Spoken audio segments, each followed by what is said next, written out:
Hello there. So glad to be here. It's been a little rough going here for a couple of days because I don't know what got a hold of me here in Austin, Texas, but it got a hold of me good.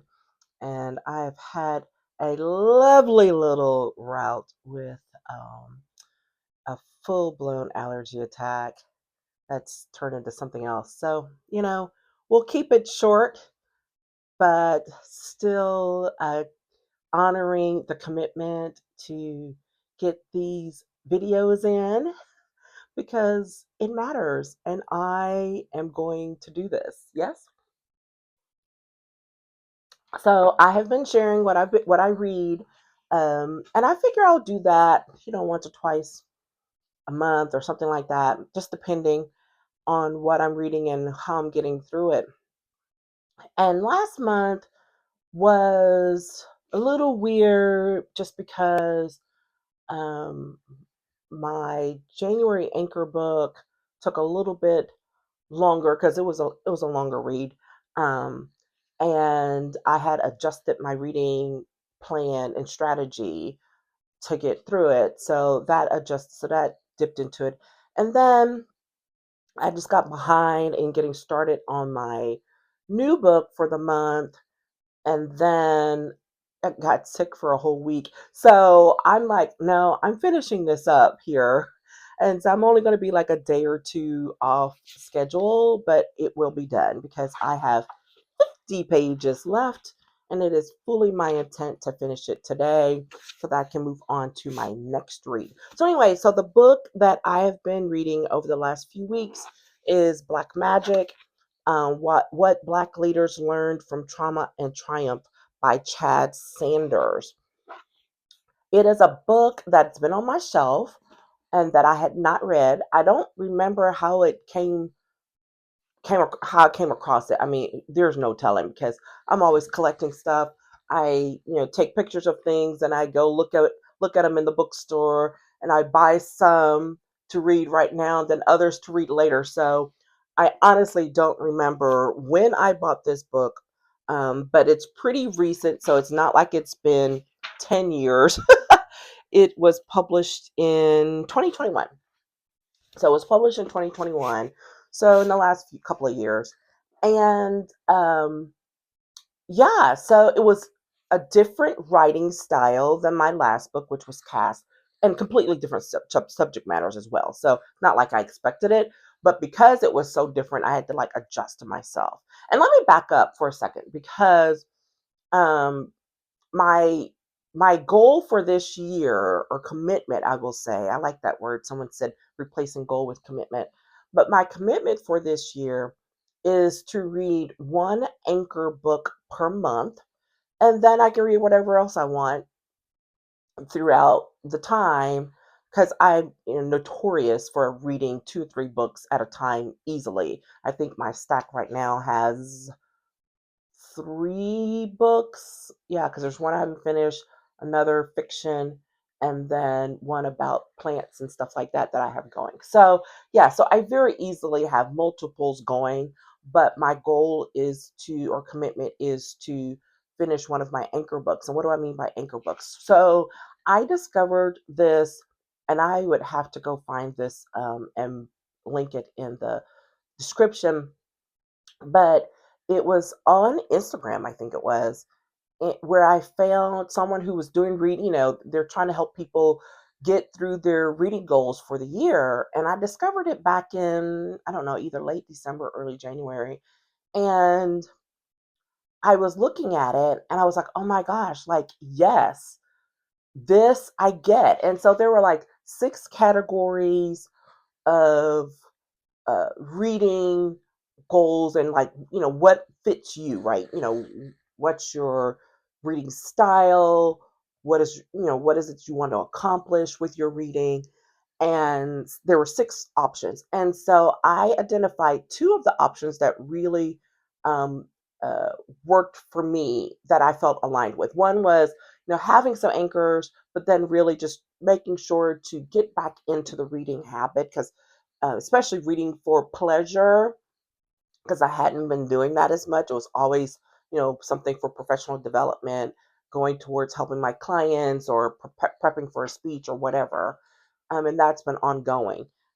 And so I wanted to get back to the things on my shelves and or some of the heavier lifts that I really hadn't set my mind to doing, even though I've had them for years. Then the other option had to do with centering the anchors. So centering the books, about 10 books it recommended that you really wanted to get through for the year, center those, and then pop in things around them as you go along, and that's where I really have leaned in to for my own reading commitment this year. So that's what I've been doing. And then one of the adjustments that I had to make, because the previous book that I was reading, even though it was beautifully written, it's a heavy lift because it's a heavy subject matter, and I was finding myself trying to get that reading in late at night, and it just wasn't working for me. And so I shifted to getting that reading in during the day in smaller chunks by committing to 15 pages a day, which doesn't sound like a lot for someone who, used to be able to sit down and read a book from front to back covers, but it was about meeting the goal. And when I did that, because I said, well, if I commit to reading 15 pages a day over the course of a year, so of 365 days, and I actually took off a couple of weeks, assuming, I'm going to miss some weeks or something like that. So I think I averaged it on like 350. Then I realized, I'm like, oh my God, look at this.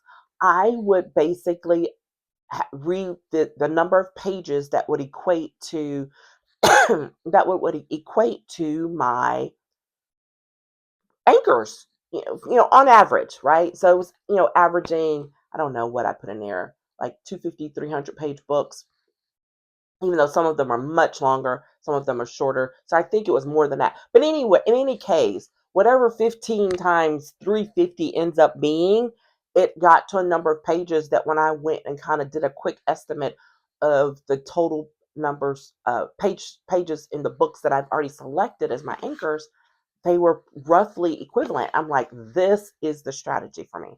So that's what I did. And so as I needed to adjust this past month when I started reading this book, which is not a heavy lift, it's not a light subject matter, but it's not a heavy lift. It's a shorter book. Um, it's written, oh, much more in a uh, in the writer's voice, plus with some, with their storytelling, lots of storytelling with interviews from folks that he knew, or I think most of the folks he knew. There might have been one or two that he didn't know beforehand, but he had crossed paths with or something like that. So I enjoyed. I'm almost done, so I think I can say this. I've enjoyed this book from the perspective of taking a look at how Black leaders have pretty much um, adapted in recent years. And by recent, I mean, the last 20, 30 years, right? Because the ages of the folks that were interviewed in this book ranged from, sounds like, about, early 30s to probably some in their 60s, maybe early 70s. So a nice range. So I enjoyed that there was some depth to uh, to the interviewees and to the voices that were shared, and how he posited the questions to them, and in such that the subject matter was about, their schooling, how they grew up and what affected them, from that perspective, and how they lead today, their home neighborhoods, their collegiate opportunities, graduate level learning or whatever it was, as well as their clearly, their work. And so from those 4 or 5 main areas that he focused on and pulling some of that conversation out with folks, I found it really interesting because what happened is, without trying, I literally started asking myself some of these same questions. Like, what if? How would I answer if I was being interviewed? So I really, almost started reading the book like that. I was like, well, gosh, yeah, I remember when I was, in elementary school or middle school. I remember this. I remember this teacher who was partial to folks, but not to me, even though, it was a black woman who taught math. And I was having a little bit of difficulties, but I wasn't really getting a lot of extra kind of oomph, from her, or support. I mean, other opportunities or things that I experienced from schooling, all the way definitely through work experiences. And I just found that interesting because I started then personalizing it, which helped me get through some pieces of it, as well as remembering, perhaps you should not be reading this late, read it earlier. And um and so I found that very interesting.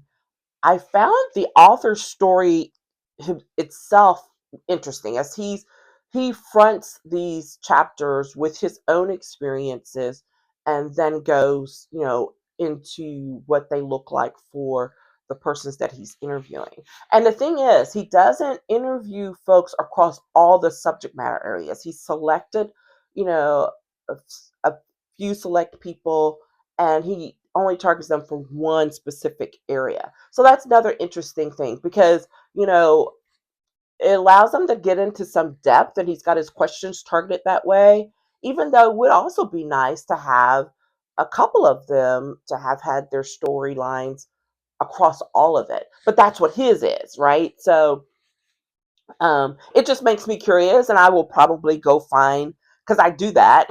What I automatically go do is, like, let me go look up this person, and some of whom I knew of. It's just fascinating to think. I'm like, man, this guy has really had some depth of relationships, both from his own experiences, but most definitely from the professional and family and friends network that he was exposed to growing up, as well as he began his professional life. And then a couple of just seemingly, which they were, random meetups. I mean, he randomly meets Spike Lee in a coffee shop, and that literally launched to the next level of his career in writing, screenwriting, and all of that. So that was fascinating to learn. So it caused me to ask questions, to be curious about people's lives, and to go to go learn about some more of them, go connect with them, or follow them on social media, so I could go do a little bit more in depth, because I am a history buff. I've always been a fan of biographies and learning about what drives people, how they get to a certain level of success, what was behind it, not because for the success itself, but for what they have to overcome to get to achieving the goal that they want. Or, if the goal had to switch or change up. So, anyway, I will say this was a good read, and just prepare yourself. It's like, it's different, and I can't put exact words to what made it different. And I think it's probably just the joint style of him telling so much of his own story, as well as then incorporating these personal interviews of folks who, across many, uh, at least 2 or 3 generations, because I would say there's some millennial, Gen X, and baby boomers. So yeah, that would be 3 generations. So interviewing folks across 3 generations, and um, getting a little more in depth about and personal about some of their perspectives on what affected them and their ability to lead as Black men and women, um, and overcoming difficult challenges, or maybe not so much, or when those challenges arose unexpectedly. It's very interesting. So I recommend it if you're looking for something different, kind of a modern, upgraded biography slash memoir, even though that's not really what it is, but it kind of has a little bit of it has some of that going for it, and but integrated with other people's real stories, not ones that have, I think that's the piece, not ones that he's gone and researched, but literally sitting down and interviewing them and asking them the specific questions and feeding it straight back out to us, not interpreting it. That is what makes this book different. So I enjoy it. If you need recommendations for books to read, because Black History goes on all year long, not just in February, or other things, because everything that's on my anchor list is not Black History, but I will drop that list somewhere. I think I may have dropped that in my Instagram. I'll go look, and if so, I'll drop that there as well as in my Instagram. I have re uh, retweeted is not the thing, but I have uh, replayed some various posts from people who follow, who are keeping their uh, recommended book lists that go from very specialized to like things you could choose from for a year. So I encourage you to go to my Instagram page. Basically, I'm telling you, and you will see a lot of that there and get a good some good recommendations for things to read, because I am, an avid reader. I've been reading since I was age 3. I was the nerdy person who would get in trouble for reading because I was doing it late at night and broke several pairs of glasses, falling asleep at night. True stories. And, just horrified to hear or read just the other day about the low number of people in our society who read.